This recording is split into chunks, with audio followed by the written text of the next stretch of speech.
দুধ কেজি 30 টাকা বাড়াই লিছে। সাফাতার দাম 60 টাকা করে কেজি বাড়ি গেছে। কোন জায়গাত মাছের রেট বাড়াইল, মাছ কম করতে মাছের রেট বাড়াইল। নিয়ন্ত্রণের ভিতরে আছে বলুন না, লাগামর ভিতরে আছে। বাজারে সরবরাহ না থাকায় বেড়েছে মাছের দাম, সাথে বৃদ্ধি পেয়েছে গরু দুধ ও চা পাতার দাম। বৃহস্পতিবার বিয়ানীবাজার উপজেলার বারুইগ্রাম বাজারে ঘুরে দেখা গেছে এমন চিত্র।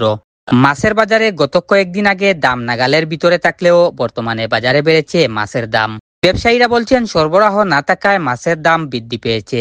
মাছের দাম ভাই সাহেব, তেলাপিয়া বেশি আর 200 টাকা, বাংলা মাছ সাদা মাছ 330 টাকা বেশি, আর পাঙ্গাস 200 টাকা, বিকেট 230 টাকা, সন্তনি বেশি আর 240 220। আগর দাম তাই তুলা বর্তমানে বাড়তি হলে আমরা সাবেক রেটও বেশি আর মাছ বর্তমানে নতুন সিজন নানি মাছের তো নতুন সিজন পানি আইছে, নয়া মাছ ফেলাইছেন, পুরান মাছ তো বর্তমানে নাই বিচার। কিন্তু নতুন মাছ সাইজও আইতে বাজারও তুলা আইতে 2-3 মাস লেট হইব। ও গিয়া কিছু মাছের দাম বাড়তি, সাইজও আর না ছোট রয়েছে মাছ।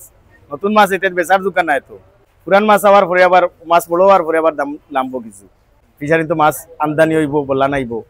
কোন জায়গাত মাছের রেট বাড়াইল, মাছ কম করতে মাছের রেট বাড়াইল। পুরান মাছ নাই ফিশারি, তো সব ফিশারি নিচে শেষ হয়ে গেছে। এখন দুয়ারা নতুন মাছ ফেলাইছে, নয়া মাছ ফেলানি, এখন সাইজও আইব বেশি বা মাছের রেট কমবো। গত সপ্তাহের তুলনায় মুরগের দাম বেড়েছে 10 টাকা। ব্রয়লার মুরগ কেজি প্রতি 130 টাকা বিক্রি হচ্ছে, আর লাল মুরগ বিক্রি হচ্ছে 600 টাকা। সোনালী মুরগ বিক্রি হচ্ছে 320 টাকা দরে। খালি সাদাটার দাম বাড়ছে আপনার 10 টাকা। সাদার কেজি হইলো কি 130 টাকা, আগে বেচতাম আমরা 120 টাকা, এখন পাইকারি দাম বাড়ছে 10 টাকা, 130 টাকা। লাল মুরগর পিস পাইলে 550 টাকা বেচা লাগে, 600 টাকা। বাকির পিস পাইলে আপনি 40 টাকা 45 টাকা বেচা লাগে। সোনালীর কেজি পাইলে গিয়ে আপনি 320 টাকা। সবজির বাজারে রয়েছে স্বস্তি। বেগুন, পটল, শসা, করলা, লাউসহ অন্যান্য সবজির দাম নিয়ন্ত্রণে থাকলেও বেড়েছে গাজরের দাম। হইল কি আপনার 80-100, মুখে বেচলাম 60 টাকা কেজি, লোকাল শসা 50 টাকা কেজি, ঝিঙ্গা 70, ঝিঙ্গা 50, রামাই 70 টাকা, 80 টাকা।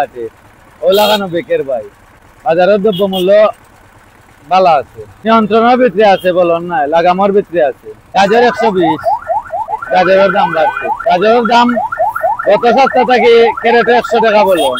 এদিকে বাজারে গরু দুধ ও চা পাতার দাম বৃদ্ধি পেলেও অন্যান্য সবকিছুর দাম রয়েছে নিয়ন্ত্রণে। পেঁয়াজ, রসুন এটা এখনকার বাজারও আকি রেট স্বাভাবিক রয়েছে।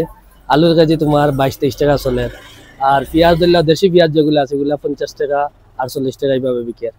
আর রসুনের দামও জায়গাতে আছে। আর আজকের বাজারও চাপাতার দাম 60 টাকা করে কেজিত বাড়ি গেছে। চাপাতার কেজিত বাড়ছে 60 টাকা। সব কোম্পানি, তাজা, নিশিতা, শিলন, ম্যাগনোলিয়া সব কোম্পানির কেজি 60 টাকা করে বাড়ছে। আর মার্কস দুধের কেজি 30 টাকা বাড়াই লিছে। মার্কস, স্টারশিপ, ডানো সব কোম্পানির কেজি 30 টাকা করে বাড়ছে। 5 লিটার ইতির সয়াবিন বর্তমান বাজারও 910 টাকা বিকের। আলু বিকের 900 টাকা। আর পাম অয়েল যেগুলো আছে এগুলা 730 টাকা বিকের। অন্যদিকে বাজারে পাওয়া যাচ্ছে মৌসুমী সব ধরনের ফল, দামও রয়েছে নিয়ন্ত্রণে। বাজারও 80 নিয়াম আছে, এটা 3 কেজি 100, 4 কেজি 100, 5 কেজি 100 বেছে বাজার দিন হিসাবে। আর এমনি আম 50 টাকা 60 টাকা ওলা চলে না। আমলক না আমরা 50 টাকা করে দিচ্ছি। আর এমনি কেউ যদি 2-3 কেজি নেন একটু কমাইয়া 45 টাকা করে দেওয়া যায়। কালি আম 70 টাকা 60 টাকা করে দিয়েছি। আর দিন মাঝে একটা আমিগু এটা আম বেশি আর 80 টাকা 70 টাকা, খুব ভালো আম। আনারস 150, 160, রূপালী আম বেচলাম 60 টাকা 50 টাকা কেজি। জয়নুল ইসলাম, টাইমস টিভি।